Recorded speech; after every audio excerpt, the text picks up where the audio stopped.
কয়েকটা আউট এত বিচ্ছিরি ছিল দেখতে যে আসলে খুবই খারাপ লেগেছে। নিউজিল্যান্ডের বিপক্ষে প্রথমবারের মতো সিরিজ জিতলে বড় অঙ্কের বোনাস পাবেন ক্রিকেটাররা। এটা তো সিরিজ জিতলে পাবে, সিরিজ জিতলে অনেক বড় পাবে, এটাতে কোনো সন্দেহ নেই।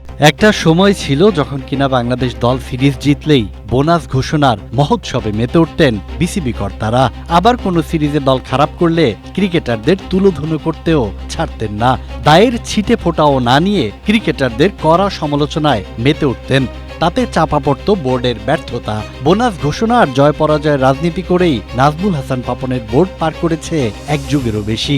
অবকাঠামোগত উন্নয়নের দিকে খেয়াল না দিয়ে জয় পরাজয়ের কাটাছেড়াতেই কাটাতেন বেশিরভাগ সময়। এসব থেকে বেরিয়ে তামিম ইকবালের নেতৃত্বে থাকা নতুন বোর্ড চায় দায়িত্বশীলতার পরিচয় দিয়ে ভবিষ্যৎ ক্রিকেটারদের জন্য স্বপ্নের এক্সিলেন্স সেন্টার বানাতে।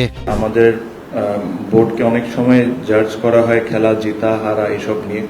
অবশ্যই ক্রিকেট বোর্ডের একটা পার্টের এই দায়িত্ব, কিন্তু যদি আমি বা আমার বোর্ড একটা সিরিজ জিতাতে বা একটা সিরিজ হারাতেই যদি কনসেন্ট্রেট করতে থাকি, ঠিক লাস্ট যত বছরে যে ফেসিলিটিসগুলো হয়ে যাওয়ার কথা ছিল ওটা হয়নি, because probably the thinking was towards winning and losing more. আমার জন্য দি মোস্ট ইম্পর্টেন্ট জিনিস হলো, আর আমার বোর্ডের জন্য দ্য মোস্ট ইম্পর্টেন্ট জিনিস হলো to build the facilities for the upcoming cricketers, so that আমাদের ক্রিকেটারের যে সংখ্যাটা আমরা দেখতে পারি মাঝে মাঝে, ওই জিনিসটা যেরকম কোনো সময় না থামুক। আর আমি মনে প্রাণে বিশ্বাস করি এই excellence centre will be a huge part and huge step going forward with Bangladesh cricket.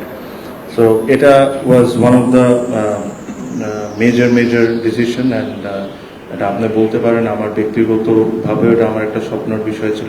I always wanted to do this because I know the need of this.